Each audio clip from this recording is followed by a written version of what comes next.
Lecture audio du conte La plume et l'encrier de Hans Christian Andersen par Valérie Alain.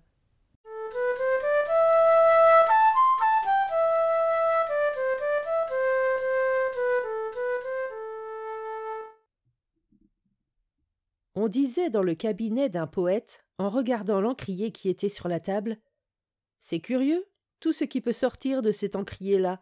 Que sera-ce la prochaine fois? Oui, c'est curieux. » « C'est ça, dit l'encrier, c'est inconcevable.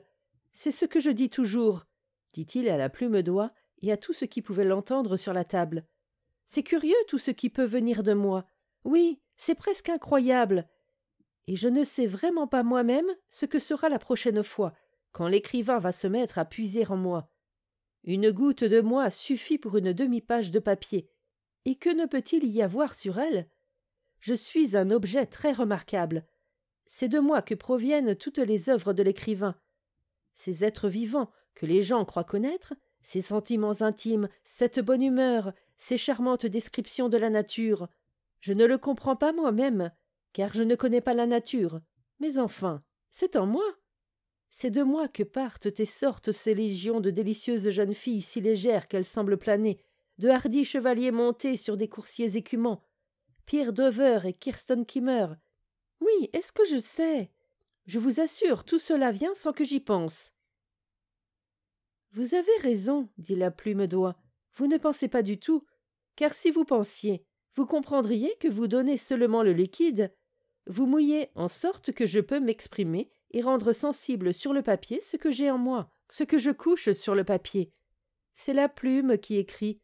Aucun homme n'en doute, et la plupart des gens s'y entendent aussi bien en poésie qu'un vieil encrier. Vous n'avez que peu d'expérience, dit l'encrier. Vous êtes en service depuis à peine une semaine, et déjà usé à demi. Vous imaginez-vous que vous êtes l'écrivain? Vous êtes un simple serviteur, et j'en ai eu beaucoup de cette sorte avant votre arrivée, tant de la famille des oies que de fabrication anglaise. Je connais plume d'oie et plume d'acier. J'en ai eu beaucoup en service, et j'en aurai encore beaucoup, lorsque l'écrivain qui fait les mouvements pour moi viendra écrire ce qu'il aura pris dans mon intérieur. Je voudrais bien savoir ce qui sera, ce qu'il puisera d'abord en moi. Peau à encre, dit la plume. L'écrivain rentra tard le soir. Il avait été à un concert, avait entendu un magnifique violoniste, et il était rempli et tout ému du jeu incomparable de l'artiste.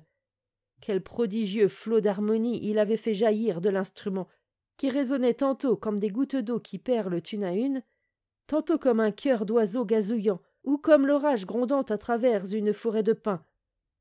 L'écrivain croyait entendre son propre cœur pleurer, mais harmonieusement, comme on peut l'entendre dans une exquise voix de femme. On aurait dit que le son ne venait pas seulement des cordes, mais du chevalet, même des chevilles et de la table d'harmonie. C'était extraordinaire, et ça avait été un dur travail, mais qui semblait un jeu, comme si l'archet courait de ci de là sur les cordes. On aurait cru que tout le monde pouvait en faire autant. Le violon résonnait de lui-même, l'archet jouait tout seul, l'ensemble était l'œuvre de ces deux-là. On oubliait le maître qui les maniait, qui leur donnait vie et âme, on oubliait le maître. Mais c'est à lui que pensait l'écrivain.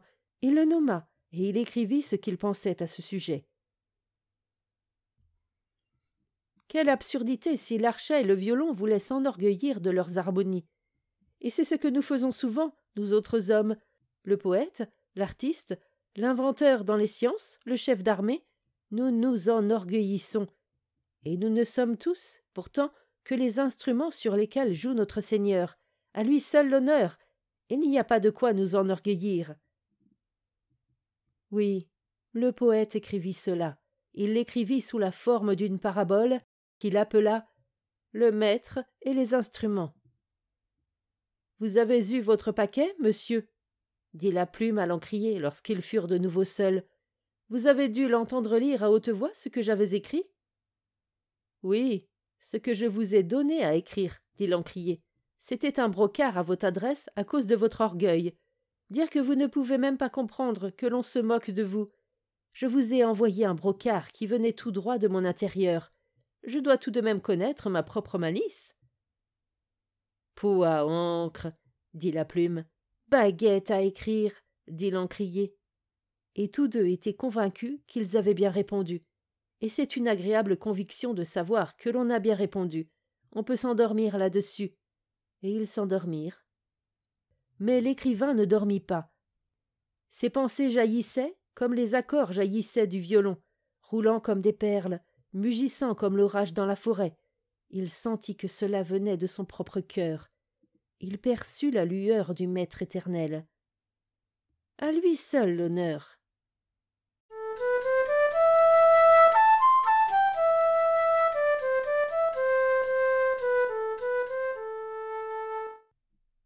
Fin de la lecture du conte La plume et l'encrier. Merci de votre écoute. Je vous rends vos oreilles. Cœur avec les doigts.